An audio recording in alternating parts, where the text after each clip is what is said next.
Boa noite a todos. Eu sou o narrador e estou aqui para ajudá-los a pegar no sono com essas histórias de terror sobre alugar casas. Antes de começarmos, não se esqueça de se inscrever no canal e deixar seu like no vídeo. Eu adoraria saber de onde você é e que horas está assistindo, então deixe um comentário. Agora, quando estiver pronto, acomode-se, relaxe. Oi, eu sou o Chester, tenho 30 anos. Há algum tempo, decidi fazer uma viagem romântica para uma cabana na floresta com minha namorada, Mary. Sei que isso soa como um clichê total, mas a ideia era relaxar por um fim de semana, cercados pela natureza, e levar nosso cachorro Rock junto. Então, reservamos o Airbnb e partimos. Mary estava encantada e super empolgada com a ideia. Assim que terminamos nossos compromissos de trabalho, fizemos as malas e fomos para a estrada, com destino ao nosso fim de semana no meio do mato. Chegamos à cabana numa tarde de sexta-feira, depois de uma viagem de 2 horas, e quando estacionamos em frente à casa, Mary olhou para ela e disse: "Isso é ótimo, Chester, é tão tranquilo e romântico." A casa era pequena, mas estava perfeitamente organizada e muito bem distribuída. No geral, passava uma energia muito boa. A cabana tinha uma lareira, o que eu amava, perfeita para a época do ano, já que era janeiro. Nós dois adoramos o inverno e nos imaginamos ali, curtindo um bom jantar e depois relaxando perto da lareira. Hoje, vamos jantar e relaxar, e amanhã exploramos um pouco. O ar fresco vai nos fazer bem, disse Mary. Eu respondi: "Perfeito. Vou preparar o jantar enquanto você acende a lareira." Lareira, igual nos velhos tempos, Mary brincou. Eu estava morrendo de fome, então logo começamos a trabalhar.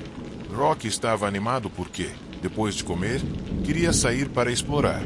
Mas a verdade é que eu não estava muito convencido de deixá-lo lá fora à noite, especialmente em um lugar tão estranho e selvagem como aquele. Mas ele não parava de se mexer. "Ele precisa sair, Chester. Antes de virmos, eu fiz umas pesquisas e não tem ursos nem nada perigoso por aqui", Mary me disse. E ela estava certa. "Tá bom, garoto. A noite é jovem. Vamos te deixar sair", falei, abrindo a porta. As horas passaram, entre o jantar e a conversa, e logo nós dois caímos no sono no sofá, perto da lareira. Mas eu acordei assustado por volta das 2 da manhã, quando ouvi Rock latindo desesperadamente lá de fora, na floresta. "Ah não, isso não é bom", murmurei, me levantando. "Você vai sair, Chester?" perguntou Mary. "Claro, preciso ir atrás dele." Felizmente, eu tinha trazido minha espingarda, embora não fosse a melhor ideia. Pensei comigo mesmo. "Fica aqui e tranca a porta quando eu sair", respondi, pegando a arma e me preparando para ir até a floresta ver o que estava acontecendo com o Rock. "Tá bom, se cuida", ela disse, e eu fui em direção à porta, pronto para enfrentar o que quer que a floresta me reservasse, sem saber que eu não estava nem um pouco preparado para aquilo. Com a lanterna na mão esquerda e a espingarda na direita, eu caminhei e os latidos de Rock continuavam ecoando na escuridão da floresta, soando como se ele estivesse em apuros, como se algo muito assustador estivesse acontecendo. Tentei seguir seus latidos, mas o eco na floresta dificultava, e minha preocupação aumentava a cada segundo. De repente, o barulho parou e isso me deixou muito nervoso. Eu só esperava que Rock não estivesse ferido, talvez tivesse caído em um buraco ou algo assim. "Tem que pensar positivo", ficava repetindo para mim mesmo, mas isso estava fazendo pouco para dissipar o medo.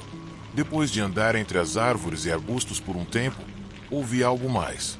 Tentei ficar em silêncio para distinguir o som melhor, e foi quando percebi que era respiração. Não sabia se era um animal ou uma pessoa, mas estava pesada e rápida. De repente, lá da escuridão, eu ouvi uma risada gelada, mas não tive tempo nem de processar, porque nesse exato momento algo me atingiu na cabeça. Não era uma pedra, mas doía pra caramba. "Droga, o quê?" Minhas palavras morreram na garganta quando vi o que estava no chão. Era a cabeça decapitada do meu cachorro. Um grito de horror saiu do meu peito enquanto senti minhas pernas enfraquecerem, de tanto choque. E então, o caos se instalou. Eu conseguia ouvir alguém zombando de mim. Era uma risada debochada, mas por mais louco que parecesse, Não soava humana. Soava como um lobo, de qualquer forma. Fiquei paralisado de choque, mas então comecei a sentir alguém ou algo se aproximando, e de repente, vi olhos vermelhos brilhantes se aproximando. Era uma figura alta, correndo em duas pernas, mas suas dimensões, assim como seus movimentos, não eram de uma pessoa normal. Era algo animal, selvagem, algo que eu nunca tinha visto na vida. Nesse momento, saí do estado de paralisia, sem tempo para pensar em quem ou o que era. Comecei a correr de volta para a cabana, aterrorizado. Foi então que ouvi um rugido aterrorizante atrás de mim, mas eu não podia parar. Disparei alguns tiros para o ar, esperando que o barulho espantasse o que quer que estivesse me seguindo, mas ainda estava lá, atrás de mim. Meu coração batia tão rápido e forte que parecia que ia sair pela boca a qualquer momento. Eu estava com muito medo e só a adrenalina e o instinto de sobrevivência me mantinham de pé. Mary, abre a porta, por favor. Gritei enquanto me aproximava da casa, deixando a floresta para trás. A primeira coisa que percebi foi que a porta estava aberta, o que me surpreendeu. Então, olhei para trás e vi que a criatura não me seguia mais, embora até um segundo atrás eu pudesse ainda ouvi-la atrás de mim. Talvez fosse coisa da minha cabeça. Quem sabe? Talvez tenha se assustado com o tiro. O fato é que entrei na casa com o coração na boca, gritando pelo nome da minha namorada, aterrorizado até o osso. Mas quando percebi o que havia na sala principal, meu coração despencou. Era um desastre total. O sofá e as cadeiras estavam espalhados, havia vidro quebrado por todo lado. Então eu vi Mary. Ela estava no chão, coberta de sangue. Meu sangue gelou. Mary, por favor, não! Gritei enquanto corria até ela, mas não havia nada que eu pudesse fazer. Ela estava morta. Cicatrizes de mordidas horríveis cobriam o pescoço dela e outras partes do corpo, com pedaços de carne arrancados, como se alguma besta carnívora tivesse tentado devorá-la. Foi então que vi algo perturbador.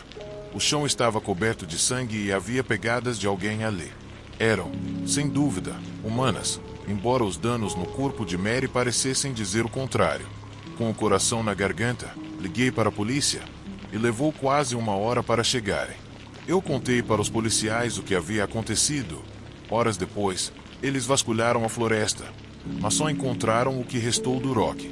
Um dos policiais, um cara com uns 60 anos, se aproximou de mim e disse baixinho: "Eu não deveria te contar isso, mas vou te contar, porque sei que você deve estar muito confuso. Eu cresci em uma vila aqui perto. Em toda essa área, o pessoal fala de uma lenda sobre um ser que é metade cachorro, metade humano. Quando eu era criança, eu ouvia essas histórias, mas agora que sou adulto e vi o que tem acontecido por aqui, não posso deixar de pensar que o que você descreveu é real. E a criatura que te perseguiu matou seu cachorro e sua esposa, e as pegadas na casa confirmam isso." Meus pensamentos estavam um turbilhão naquele momento. A notícia cobriu a história, mencionando o ser mítico que dizem habitar a floresta. Foi como se todos aqueles rumores horríveis fossem reais. Mas, no fim, não mudou nada. Eu nunca teria Mary ou Rock de volta. Não importava o que a lenda dizia. E, embora eu não fosse culpado pelo que aconteceu, viver com isso seria o meu fardo para sempre.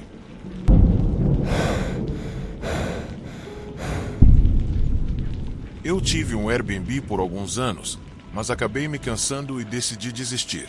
Era impossível administrar tudo, cuidar da casa e ainda manter o trabalho. Isso me estressava demais. Alugar pelo Airbnb pode ser uma boa ideia se a sua casa está em uma área movimentada, porque você pode ganhar muito dinheiro, e foi isso que nos motivou a começar. No início, minha esposa e eu estávamos super empolgados com a ideia, mas depois o estresse nos consumiu, e a cada novo grupo de hóspedes, as coisas ficavam mais complicadas. Tínhamos que limpar correndo entre as reservas, responder mensagens e e-mails, e garantir que tudo estivesse pronto para a próxima leva de visitantes. Conseguimos administrar por alguns anos, até que um casal jovem veio ficar na casa. Quando eles chegaram, eu enviei o código da porta, como sempre faço. Normalmente, não os vejo. Eles só me avisam quando chegam e me dizem que está tudo bem. Eu gosto de relaxar depois disso, então fiquei em casa. Mas naquela noite, Por volta das 9 horas, recebi uma mensagem de um dos caras que estava hospedado lá. Era curta, apenas dizendo que ele me ligaria em 1 minuto. Achei estranho e já estava começando a ficar com uma sensação ruim, mas não fazia ideia do que estava prestes a ouvir. Quando atendi, o cara reclamou que a água não estava funcionando na casa. Não consegui acreditar. Me desculpei, embora não soubesse o que poderia ter acontecido, porque até então não tinha recebido nenhuma reclamação desse tipo, já que o abastecimento de água nunca havia falhado. Fiquei um pouco constrangido, porque ficar sem água em um local de férias é um desastre, então sabia que precisava fazer algo o mais rápido possível. Disse a ele que iria ver o que estava acontecendo. Quando cheguei, percebi que havia 2 carros estacionados na garagem. Isso não me deu confiança, principalmente porque era apenas um casal e normalmente eles não precisariam de mais de um carro. Pensei que talvez alguém estivesse visitando eles, o que é proibido, mas decidi não pensar mais nisso e fui direto para a porta da frente. Toquei a campainha várias vezes antes de entrar com o código, e a primeira coisa que percebi ao entrar foi que a casa estava estranhamente silenciosa. Normalmente, teria pelo menos algum barulho, ou eles estariam me esperando, como tinha dito que iria até lá, mas não havia ninguém à vista. Pensei que talvez eu deveria ter verificado um pouco mais, mas a verdade é que eu estava cansado e só queria resolver o problema de uma vez por todas. Continuei andando pela sala, sentindo-me um pouco desconfortável, mas com um alarme tocando na minha cabeça me dizendo que a situação não era normal. A primeira coisa que pensei foi em verificar a válvula principal da água, então desci para o porão. Quando cheguei lá, vi que tudo parecia em ordem. Não havia vazamentos, torneiras soltas ou qualquer coisa estranha. Fiquei um pouco confuso, mas comecei a mexer na válvula para ver se algo estava errado. De repente, ouvi a água correndo. Girei um pouco mais e percebi que ela estava completamente fechada. Passei alguns minutos lá tentando entender como aquilo havia acontecido, mas comecei a me sentir desconfortável. Como eu não tinha nem visto os hóspedes quando entrei, para ser sincero, parecia que alguém havia fechado a água de propósito para me fazer ir até lá. Talvez estivessem fazendo isso para pedir um desconto ou algo do tipo. Isso foi a primeira coisa que pensei. Depois de verificar tudo e garantir que estava tudo certo, decidi que o melhor seria voltar para o meu carro e ligar para eles. Comecei a subir as escadas, mas bem na hora em que estava indo embora, ouvi a porta do porão se abrir e muitos passos se aproximando. Quando me virei, vi 3 caras lá em pé, e um deles perguntou: "Está tudo certo?" Era a mesma voz do cara com quem eu tinha falado, mas os homens ao lado dele pareciam muito mais velhos. Tentei não pensar o pior, mas honestamente, o ambiente ficou estranho e eu só queria sair daquele porão o mais rápido possível. Mas lá estavam eles, me encarando em silêncio. Eu disse: "Bem, está resolvido. Me avise se precisarem de mais alguma coisa."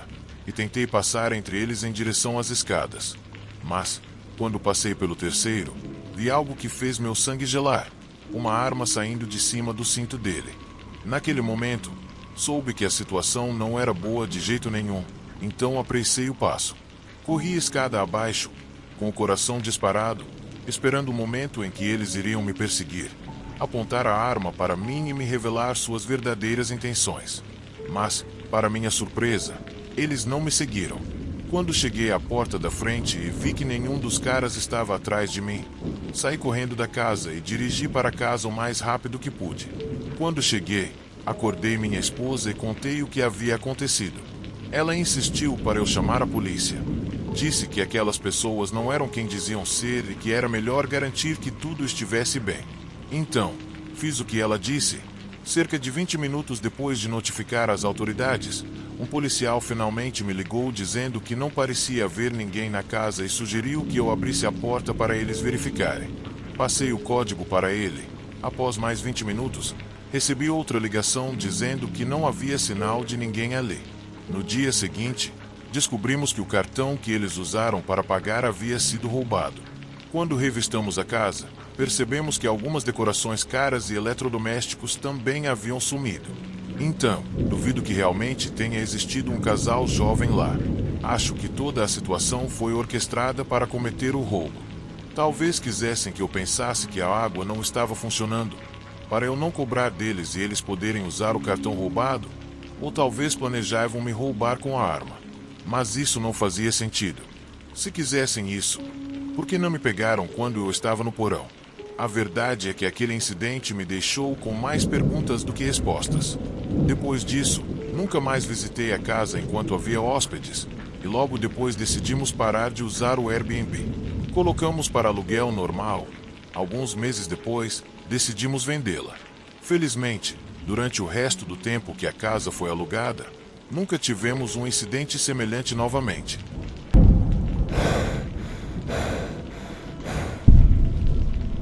Minha família adora o Natal. Eu tenho que dizer que existem algumas pessoas que são tão irritantes que começam a colocar as decorações em novembro, e sempre tem aquela que começa a tocar a música All We Want for Christmas da Mariah Carey. Para nós, isso virou um ritual anual, especialmente quando meu marido e minhas 3 filhas se vestem com pijamas iguais. Eu adoro, embora cozinhar o jantar de Natal às vezes seja um desafio. Mas eu realmente amo ser aquela família para a qual todos os parentes vêm durante as festas. No entanto, tem um grande detalhe que complica as coisas. Na Austrália, onde moramos, o Natal acontece no meio do verão. Enquanto as pessoas na América e na Europa se aconchegam ao lado da lareira, aqui é mais provável que estejamos usando chapéus do Papai Noel na praia do que aproveitando um bom ponche de ovos quente. Todas as imagens de Natal que vemos estão cheias de paisagens de inverno cobertas de neve e aqueles adoráveis renas, mas a verdade é que, aqui em Darwin, o que temos são palmeiras, não pinheiros. Minhas filhas nunca viram neve, então, em 2018, decidimos mudar isso. Embora alguns amigos nos chamassem de loucos, compramos passagens para a Europa no final de novembro. A viagem foi incrível. Sim, os voos foram um tormento, mas admirar algumas das paisagens cobertas de neve da Europa realmente valeu a pena. Passamos por Praga, Berlim, Roma, Copenhague, Paris e Londres, mas o que mais empolgou minhas filhas foi a Irlanda. Elas estavam convencidas de que era um lugar mágico, cheio de fadas, e a ideia de que meu marido poderia beber uma Guinness direto da torneira, quase, fez com que elas ficassem histéricas de felicidade. Chegamos a um Airbnb charmoso nos subúrbios de Cork. Era um duplex que parecia saído de um conto de fadas, e antes que tivéssemos tempo de desarrumar as malas, as meninas já estavam pedindo a senha do Wi-Fi. Meu marido, que trabalha com segurança cibernética, leva a conectividade segura muito a sério, não só porque é seu trabalho, mas porque é a maneira dele de proteger nossas filhas do que existe na internet. Então, toda vez que chegamos a um lugar novo, ele se transforma em um especialista em escanear as redes para garantir que tudo esteja protegido. Enquanto ele estava me preparando uma xícara de café, eu percebi uma expressão estranha no rosto dele. Eu sabia o que aquilo significava. Não gostei disso. Então, fui até ele no sofá, me inclinando para olhar sua tela e ver o que tinha deixado ele tão inquieto. Ele estava envolvido em algo de tecnologia que, para ser sincero, eu não entendi totalmente, mas ele apontou uma mensagem que dizia que já havia um dispositivo conectado à rede Wi-Fi da casa. Ele mostrou como podia ver nossos celulares e o laptop dele, mas havia um dispositivo misterioso que ele não conseguia identificar. Então, ele abriu outra janela e mostrou um ícone pequeno que parecia uma câmera. Sempre tentando ver o lado positivo, pensei que talvez fosse uma câmera de segurança fora da propriedade, mas ele procurou o lugar inteiro e não encontrou nada que justificasse isso. Isso me deixou um pouco desconfortável, mas ele disse que iria continuar investigando. Se encontrasse mais alguma coisa, me avisaria. Voltei para a cozinha enquanto ele fazia sua mágica no computador. Pouco tempo depois, ele me chamou de volta para mostrar algo. O tom dele estava sério, como quando um pai percebe que algo está errado. "Vem aqui, rápido", disse ele, apontando para a tela do laptop. Havia um vídeo da sala onde nossas filhas iam ficar, e o estranho era que parecia que a câmera estava colocada no teto. Eu corri até o quarto das meninas e descobri que a câmera estava escondida em um detector de fumaça logo acima de uma das camas. Não fazíamos ideia de quem tivesse feito isso, mas o terror me dominou quando percebi que alguém estava observando nossas filhas enquanto dormiam ou se trocavam. Isso foi uma das coisas mais assustadoras que já vivi como mãe. Enquanto meu coração batia acelerado, meu marido não perdeu tempo e ligou para o dono da propriedade para perguntar por que havia uma câmera no quarto das meninas, algo que ninguém nos tinha avisado. No começo, o dono da casa insistiu que não havia câmeras de segurança na propriedade. Para completar, teve a ousadia de sugerir que o feed de vídeo da sala vinha de uma propriedade vizinha, como se ele não soubesse que minhas filhas estavam lá. Nesse ponto, meu marido já estava bem furioso e teve que ameaçar enviar uma captura de tela do feed para a polícia para finalmente fazer o dono admitir a verdade. Depois disso, o cara começou a inventar desculpas sobre como só queria proteger seus bens e que tinha esse direito. Eu fiquei louca quando ouvi isso. Esse cara realmente achava que íamos engolir essa história. O nível de ousadia dele fez meu sangue ferver, sem falar no meu marido. Ele ficou furioso, acusou o dono de ser um pervertido e disse que o denunciaria para o Airbnb. Nesse momento, o dono ficou sem palavras. Foi incrível ver como ele percebeu que havia se metido em encrenca, exposto e sem mais argumentos para tentar nos convencer do óbvio. Ele simplesmente cortou a ligação e parou de responder. Nós estávamos completamente furiosos e assustados por termos escapado dessa situação de ter alguém observando nossas filhas enquanto dormiam. Mesmo já estando bem tarde, decidimos que o melhor seria fazer as malas e procurar um hotel por perto. Então, fomos até o quarto das meninas e pedimos que pegassem suas coisas, enquanto meu marido e eu procurávamos onde ficar. Levou alguns meses para que o Airbnb nos respondesse sobre a situação. Fomos e voltamos com e-mails até finalmente conseguirmos o reembolso que realmente merecíamos. Eles também nos garantiram que o dono da casa havia sido banido da plataforma, o que nos deu um pouco de tranquilidade. Nunca imaginei que nos encontraríamos em uma situação assim, muito menos durante um feriado de Natal na Europa.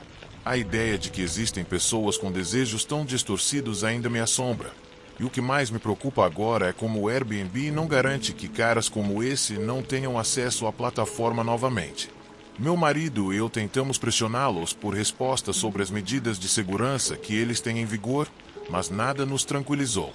Enfatizamos que esse voyeur perigoso poderia facilmente criar uma conta no nome de um amigo e continuar gravando as crianças dos outros sem que ninguém percebesse. Mas a resposta foi apenas um e-mail cheio de jargões legais dizendo que não sabiam como lidar com a situação. Essa é a parte assustadora. Saber que pode haver uma menina inocente na cama, sem saber que algum tarado na Irlanda está observando ela enquanto faz algo sombrio. Algum tempo depois, uma amiga próxima decidiu reservar um Airbnb em Nova York para comemorar seu aniversário. E quando nos contou, meu marido e eu ficamos animados ao ver que ela havia escolhido o mesmo.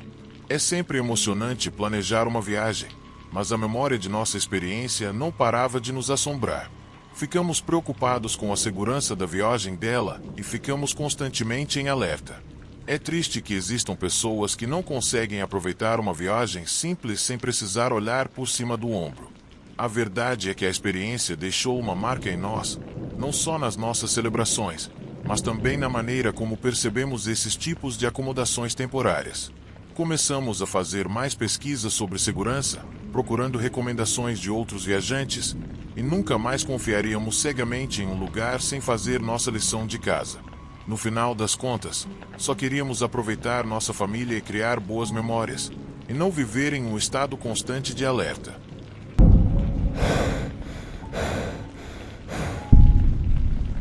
Meus irmãos, meu parceiro, meu melhor amigo.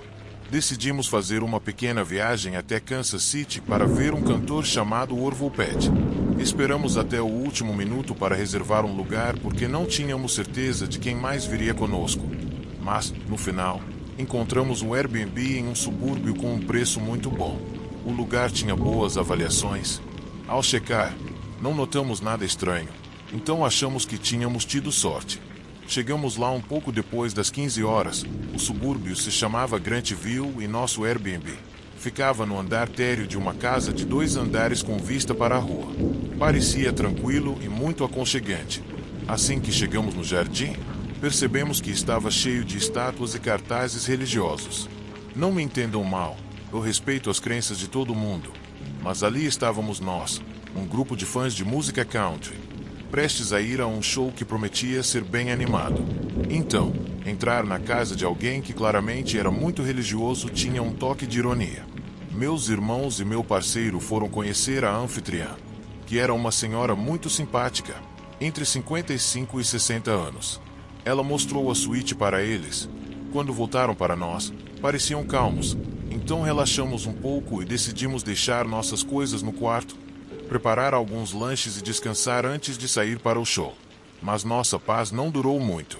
Enquanto estávamos desempacotando, meu irmão mais novo começou a vasculhar a casa toda. Seus quartos, os banheiros, as gavetas dos móveis. Ele sempre foi muito curioso, mas não encontrou nada interessante, apenas coisas bem sem graça, como lençóis, canetas, papéis, etc. Mas então ele encontrou algo que realmente mudou nossa perspectiva sobre a viagem. Enquanto mexia em algumas gavetas, ele percebeu que havia uma Bíblia lá. Quando a abriu, um pequeno pacote quadrado caiu, envolto em papel alumínio e fita adesiva. Todos nós ficamos bastante surpresos, pois podíamos ver de cara que a anfitriã era bastante religiosa. Então isso era a última coisa que esperávamos encontrar na casa dela, e muito menos dentro de uma Bíblia. Para quem não adivinhou, deixe-me explicar. Era um pacote do tamanho de uma mão e muito parecido com os usados para embalar drogas. Mas não era só isso. A Bíblia estava oca. As páginas tinham sido cortadas no tamanho do pacote, de modo que ele estava perfeitamente escondido, o que tornava o conteúdo ainda mais óbvio. Ótimo! Nem 30 minutos após nossa chegada e já estávamos diante de algo tão perturbador quanto isso. Todos nós olhamos para meu irmão mais novo, um pouco confusos e com uma sensação palpável de desconforto. Não sabíamos o que fazer. Não queríamos contar para a anfitriã, muito menos chamar a polícia. Primeiro, pensamos em nos livrar do pacote em um posto de gasolina perto dali, mas no fim decidimos deixá-lo onde o encontramos e agir como se nada tivesse acontecido. Então, começamos a preparar a comida e nos arrumar para sair. Enquanto isso, meu parceiro começou a ler o manual da casa que nos deixaram. Tudo parecia normal até ele se deparar com umas linhas estranhas que diziam algo como: respeitamos sua privacidade, desde que você respeite a nossa, e estamos à disposição para qualquer necessidade. Também mencionava que, se alguém quisesse conversar sobre os ministérios de Deus, não deveria hesitar em entrar em contato com eles. Aquilo nos deu um certo arrepio. Era inegável que aquelas palavras pareciam ter uma mensagem oculta, mas decidimos deixar de lado e fazer outras coisas. Porém, à medida que a noite avançava, ficou claro o quanto tudo estava esquisito. O que deveria ser uma viagem divertida começou a parecer um pouco perigosa e descontrolada. Nos olhávamos, a incerteza no ar, mas tentamos deixar isso de lado para poder aproveitar a noite. Ao sairmos, estávamos determinados a não deixar essa experiência estranha atrapalhar nossa diversão. No entanto, a tensão ainda estava presente em nossas cabeças. Era difícil esquecer o que encontramos naquela Bíblia, aquele pacote escondido, envolto em papel alumínio, que não passava de heroína. Sei que não é a parte mais importante da nossa história, mas, de alguma forma, foi o que fez a gente perceber o quão estranha tudo o que estávamos vivendo era. Eu sabia o que era, porque já tive familiares e amigos que passaram por sérios problemas com vícios nessa droga, e a maioria deles não conseguiu sair daquele buraco escuro para o qual a substância te leva. O pior foi que, depois disso, encontramos alguns livros bem estranhos, com títulos como Como Ensinar os Homens a Entender as Mulheres e outro chamado Como as Mulheres Devem Pensar. Assim que saímos, minha namorada se trancou no quarto e começou a pesquisar sobre os livros e quem eram seus autores. Logo ela descobriu que tudo estava relacionado com algo chamado Casa Internacional dos Fiéis, um culto religioso bem conhecido que surgiu em Kansas City. A maioria dos membros desse grupo religioso mora em Grantville, o mesmo subúrbio onde estávamos hospedados. Ela também encontrou um artigo inteiro sobre as crenças desses caras, mas, resumidamente, é um grupo cristão muito rígido, com uma sala de oração fundada em Kansas City em 1999. Dá para imaginar como a gente ficou depois de descobrir tudo isso. Voltamos do show já muito tarde, por volta das 2 da manhã. Estávamos cansados, com fome e bebemos bastante, Então não tinha muito mais o que conversar, mas minha namorada não perdeu tempo e logo nos contou tudo o que descobriu. Na hora, pensamos que eles eram apenas parte de uma igreja estranha, o que explicaria os livros esquisitos e as regras estranhas do lugar. No dia seguinte, depois de descansarmos um pouco, decidimos explorar a cidade. Ao voltarmos para o Airbnb, meu amigo e meu irmão começaram a investigar mais sobre essa organização. Foi quando fizeram a descoberta mais assustadora. Estávamos hospedados na casa de líderes proeminentes desse culto. Fazendo umas buscas com o nome da nossa anfitriã, eles conseguiram ligar os pontos no site da universidade ligada à Casa Internacional dos Fiéis. Isso só aumentou ainda mais nossa curiosidade e começamos a investigar mais a fundo a casa. Conforme continuávamos a busca, encontramos barris cheios de alimentos não perecíveis, um pote com líquido estranho que descobrimos que eles bebem enquanto jejuam e muitos materiais de ensino. Tudo parecia planejado para um apocalipse, como uma preparação para o arrebatamento ou algo assim. Enquanto isso, voltamos a ler mais avaliações do lugar e encontramos alguns comentários que definitivamente acenderam o alerta. Mas o que mais nos impactou foi uma avaliação que falava sobre como a dona tinha puxado uma arma na frente das pessoas que estavam hospedadas ali. E não eram só esses comentários negativos, também havia relatos de pessoas que haviam desaparecido. Isso é real. O pior de tudo foi que toda crítica minimamente séria era respondida com sarcasmo pela anfitriã. Nem preciso dizer que, durante o resto da nossa estadia, tentamos passar o máximo de tempo possível fora do Airbnb, embora nunca estivéssemos em perigo real. No entanto, um sentimento perturbador nos acompanhou durante toda a viagem. No final das contas, minha mente sempre voltava àquela Bíblia e o que ela continha, aquele pacotinho embrulhado em papel alumínio, que nada mais era do que heroína. Sei que isso não é a parte mais importante da nossa história, mas, de alguma forma, foi o que fez a gente perceber o quão estranha tudo o que estávamos vivendo era.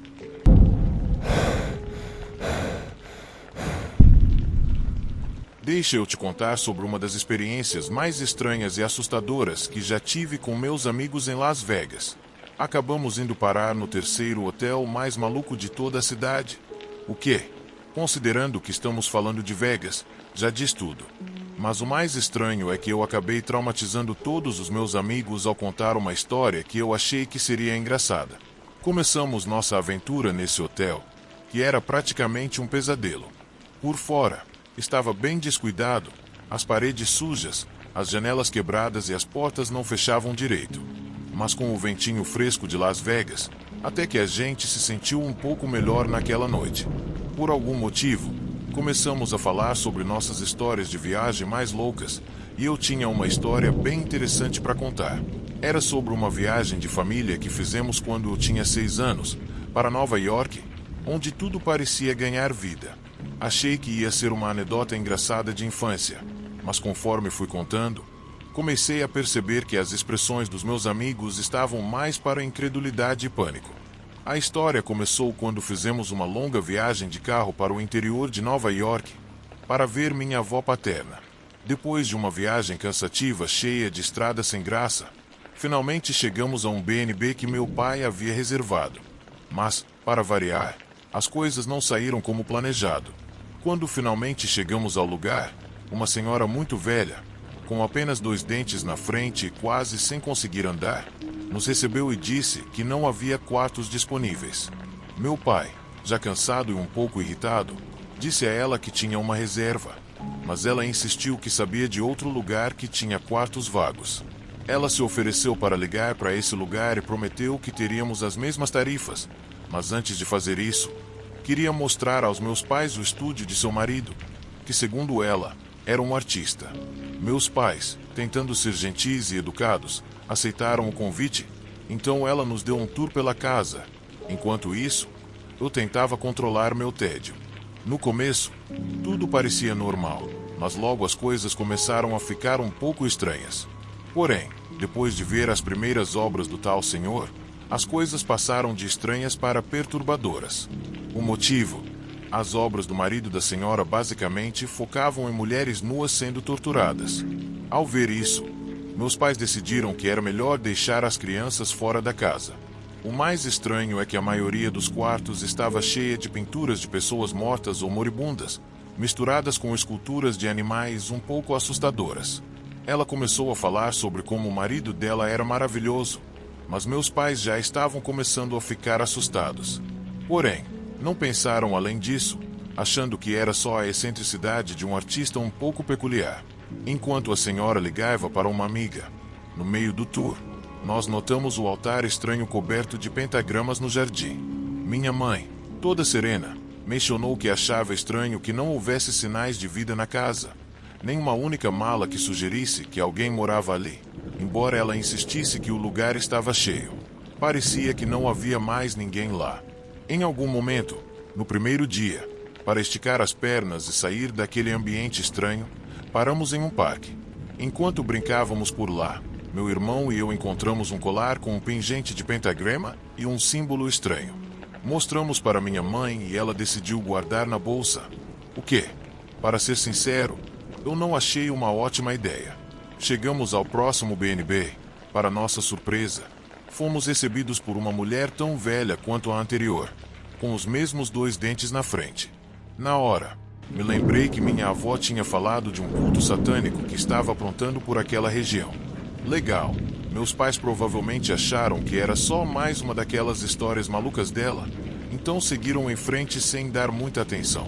Com uma tempestade se aproximando e sentindo-se cansados, meu pai decidiu que não havia outra opção e que teríamos que ficar. Nos levaram para o que, na verdade, era um celeiro parcialmente reformado. Enquanto estávamos descarregando nossas coisas, a senhora apareceu de novo e convidou meu irmão e eu para ir até a casa dela experimentar alguns doces que ela estava assando. Meus pais, um pouco desconfortáveis, disseram que estavam evitando dar doces para a gente, mas meu irmão e eu insistimos que queríamos ir relutantemente. Eles aceitaram, mas quando minha mãe insistiu que iria junto, a velha parecia mudar de ideia e disse que preferia levar os doces para nós. E assim ela fez. Ela disse que ficava muito feliz quando tinha hóspedes, porque se sentia muito sozinha em casa. Mas meus pais não conseguiam parar de pensar em tudo o que tinha acontecido até aquele momento. O pentagrama, a falta de sinais de vida na primeira casa, as mulheres com dentes faltando, tudo parecia coisa de filme de terror. Tentaram se manter calmos, mas por dentro, estavam começando a ficar com medo. Era por volta das 11 da noite quando a mulher do BNB apareceu com muffins de mirtilo recém-assados. Para ser sincero, não lembro muito daquela viagem, mas esses muffins ficaram gravados na minha mente. O clima estava péssimo, estávamos desesperados por um lugar para ficar. Como se isso não fosse o suficiente, não tínhamos comido nada decente há horas. Para uma criança de 5 anos, o jantar é sagrado. Então, ao imaginar o cheiro dos muffins quentinhos, eu queria um mais do que tudo. Mas, por algum motivo, assim como minha mãe, eu sabia instintivamente que havia algo muito estranho nesses muffins. Mesmo morrendo de fome, não consegui tocá-los. Minha mãe disse que não deveríamos confiar neles e os olhava com desconfiança. E se eles estivessem envenenados? Ou talvez fossem parte de algum ritual satânico? Ela falou isso pro meu pai. Minha imaginação estava a mil e o ambiente já parecia coisa de filme de terror. Acabei indo para a cama, com fome e mal-humorado. Meus pais dormiam muito levemente, como se estivessem de guarda. Por volta da 1 da manhã, um grito cortou a noite. Por algum motivo, eu costumava ser uma criança quieta, mas dessa vez eu vi algo na parede que me deu muito medo, como se alguém estivesse nos observando. Meus pais levantaram da cama e passaram quase 1 hora tentando me acalmar. Em um certo momento, minha mãe percebeu algo estranho em uma perfuração na parede, e quando meu pai olhou de perto, ele viu que uma imagem que durante o dia parecia uma linda paisagem com troncos perto de um poço, à noite se transformava numa cena de pesadelo. Corpos em chamas e uma figura encapuzada avançando em nossa direção. Era uma visão arrepiante. Conforme as horas passavam, a tensão no quarto se tornava cada vez mais palpável. Todos nós tentávamos dormir. Eu olhava ao redor esperando ver alguma aparição sobrenatural a qualquer momento. Finalmente, exausto, consegui adormecer, embora com a sensação de que algo ruim iria acontecer.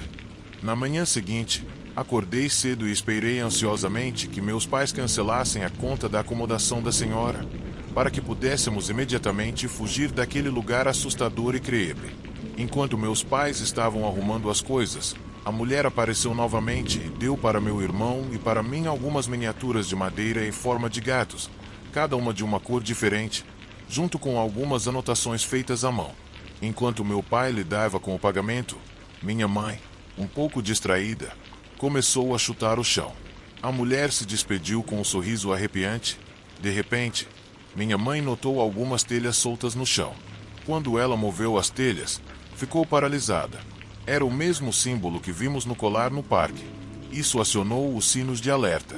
Justo quando estávamos prestes a sair, ela percebeu que o colar não estava mais na bolsa. E a ideia de que ele simplesmente tenha caído não parecia muito provável. Isso deixou todos perplexos, especialmente eu, pois ainda tenho o pequeno gato de madeira que a mulher me deu no meu quarto. Sei que tudo isso soa louco, mas quero que você saiba que tudo se encaixa na minha memória, naquele momento aterrorizante que compartilho com meus pais, pois eles também estavam lá e contam a mesma história. Então, na verdade, eu fico feliz que seja só uma história estranha que lembramos com confusão. De acordo com minha mãe, a última vez que conversamos, o lugar perto de Brooklyn é uma fazenda que agora é um antigo moinho que ainda funciona, mas com donos diferentes. Não tenho certeza se devo colocar o link ou não, mas parece que eles são pessoas legais que melhoraram bastante o lugar. Quando terminei de contar essa história aterrorizante para meus amigos, eles me olharam com os olhos arregalados. No entanto, tem algo que eu não mencionei, algo que fica girando na minha cabeça. Um tempo atrás, eu pesquisei sobre o pequeno gato de madeira que a mulher creepe deu para meu irmão e para mim. E é como se fosse um selo, uma marca para os escolhidos. O problema é que eu não faço ideia do que isso significa especificamente, escolhidos para o que ou porquê. De qualquer forma, esse pequeno gato de madeira ainda está no meu quarto, como um lembrete permanente daquela experiência estranha. Às vezes, quando olho para ele, sinto um arrepio percorrer minha espinha e me pergunto por que ainda o guardo. Não sei, simplesmente não consigo me livrar dele. Depois de terminar de contar essa história aterrorizante para meus colegas de classe, fiquei me perguntando o que teria acontecido se tivéssemos ficado mais tempo naquele estranho BNB. Será que eles teriam tentado fazer algo conosco? Ou será que foi só uma coincidência que tudo parecia tão suspeito? Acho que nunca saberemos.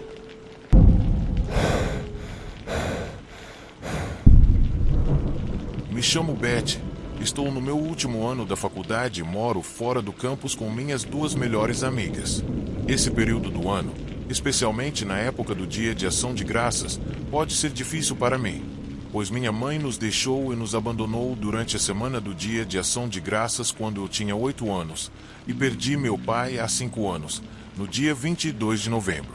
Por isso, preciso me manter ocupada ou as coisas ficam bem difíceis para mim. Nos últimos anos, passei o Dia de Ação de Graças na casa de uma das minhas amigas, celebrando com as famílias delas, mas no ano passado, decidi que queria ficar em casa e ter um fim de semana tranquilo. Pensei que poderia adiantar meu dever de casa, que estava bem atrasado, ao contrário das minhas colegas de quarto, então precisava me aplicar mais.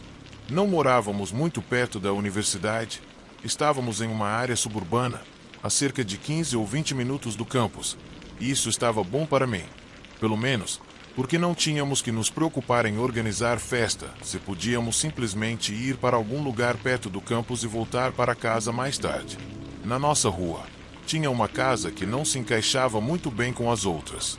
Não é que ela fosse feia, era só que estava desleixada, com falta de jardinagem e urgia uma mão de tinta. Bem, a verdade é que ela era pior. O fato é que eu e minhas colegas de quarto conhecíamos o dono da casa, porque ele se apresentou quando nos mudamos e ofereceu seus serviços, caso precisássemos de algo. O nome dele era Roar, um cara de uns 1,65 metros, aparência frágil e provavelmente pesando uns 45 quilogramas. Sempre que o víamos, ele era muito educado e gentil. Ele até nos ajudou a consertar a lâmpada da varanda quando ela quebrou no verão anterior. Roar era conhecido no bairro como um bom sujeito, sempre pronto para ajudar. Na noite de quarta-feira antes do dia de ação de graças, minhas colegas de quarto foram embora. Ambas me perguntaram várias vezes se eu tinha certeza de que queria passar o dia sozinha e se eu estava bem com isso. Para ser sincera, achei que sim. Achei que, com o tempo, havia conseguido lidar com o meu passado e que poderia me concentrar no presente. Então, fiz um estoque de Mountain Dew para me manter acordada, pois planejava adiantar meu dever de casa e depois jogar PlayStation por um tempo. Por volta das 9 ou 10 da noite, subi para o meu quarto, coloquei uma calça de moletom confortável e peguei o cobertor da minha cama. Quando olhei pela janela, vi Roar sentado na varanda de sua casa, com as luzes acesas. Não pensei muito nisso, então desci para a cozinha e fiz um sanduíche de manteiga de amendoim e geleia. Passei cerca de 5 minutos na cozinha, curtindo minha comida e lavando alguns pratos. Quando terminei, subi para o meu quarto para jogar. Subindo as escadas, olhei pela janela pela última vez, esperando que Roar já tivesse ido para casa. Mas ele ainda estava lá, imóvel, com aquele olhar que me incomodava muito.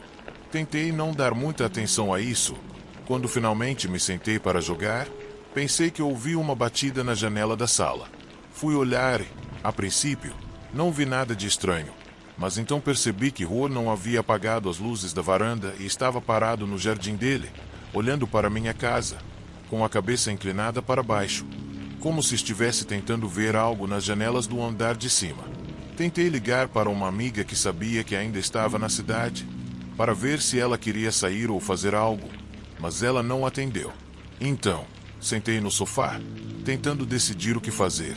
Roar ainda estava ali, observando, e a cada vez que eu olhava para ele, ele parecia estar se aproximando mais da nossa propriedade. Eu me sentia desconfortável e não sabia o que fazer, pois não podia chamar a polícia. Afinal, ele não estava fazendo nada de errado, só estava me assustando um pouco. Mas a verdade é que, até aquele momento, ele não havia colocado os pés na minha propriedade. Alguns minutos depois, olhei pela janela novamente e agora vi Roar no nosso jardim, olhando em direção ao canto da casa, como se estivesse encarando algo. Eu não sabia o que ele estava fazendo e não queria descobrir. Talvez eu estivesse exagerando, mas estava com muito medo. Então peguei minhas chaves, meu celular e algumas outras coisas, pensando em dirigir até o campus. Talvez a biblioteca ainda estivesse aberta, mesmo com a aproximação do feriado. Decidi deixar todas as luzes acesas, para que não parecesse que eu estava saindo. Então, tentando ser o mais silenciosa possível, fui até a porta dos fundos.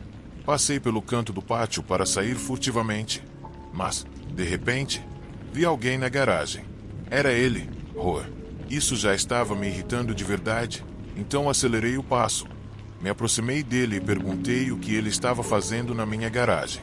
Mas então ele colocou o dedo sobre a boca, pedindo para eu ficar quieta, e começou a se aproximar de mim lentamente. Isso me deixou ainda mais desconfortável. Então, na primeira oportunidade, dei um tapa nele o mais forte que pude e corri para o carro. Meu instinto dizia que eu precisava fugir. Então continuei correndo até encontrar alguém ou chegar a um lugar seguro. Mas, no meio da minha corrida, vi vários carros de polícia parando perto da minha casa. Meio confusa, comecei a voltar, pensando que talvez um vizinho tivesse visto o Roar espreitando e decidido chamar a polícia. Quando cheguei, um dos policiais me perguntou meu nome, se aquela era minha casa. Confirmei as informações, mas o que ouvi a seguir fez meu sangue gelar. Até hoje, permanece como um dos piores momentos da minha vida. O policial me contou que Roar os havia chamado porque ele estava na varanda e viu quando eu saí do meu quarto. Enquanto eu caminhava, percebeu um homem saindo do meu armário, o que explicava o motivo de ele estar olhando para o meu quarto da primeira vez que o vi. O cara estava dentro da minha casa, e Roar o estava seguindo, espreitando pelo canto da casa, tentando ver para onde o intruso estava indo. Aparentemente, o estranho desceu para o andar de baixo e Roar tentou ficar em silêncio, com medo de que o cara ficasse violento. Assim que viu o intruso, ele chamou a polícia e tentou ficar calmo para não me assustar com a situação. O homem foi preso e estava apenas com uma faca. Não ficou claro se ele ia roubar a casa ou se tinha outros planos, mas, de qualquer forma, Eu não sei como expressar o quanto fui grata a Rohr pelo que fez e me desculpei muito por ter desconfiado dele. Não éramos nem amigos, mas ele se importou o suficiente para me ajudar. Ele tentou pedir desculpas pela forma como lidou com tudo, dizendo que poderia ter feito as coisas de outra maneira para garantir que eu estivesse fora de perigo e ciente do que estava acontecendo. Mas ele não tinha nada a se desculpar. Foi muito corajoso e provavelmente me salvou de algo terrível. Infelizmente, essa experiência adiciona mais uma cicatriz mental a essa época do ano, uma que vai demorar para eu superar. Mas uma coisa ficou clara para mim: nunca mais passarei o dia de ação de graça sozinha. Já tive o suficiente disso.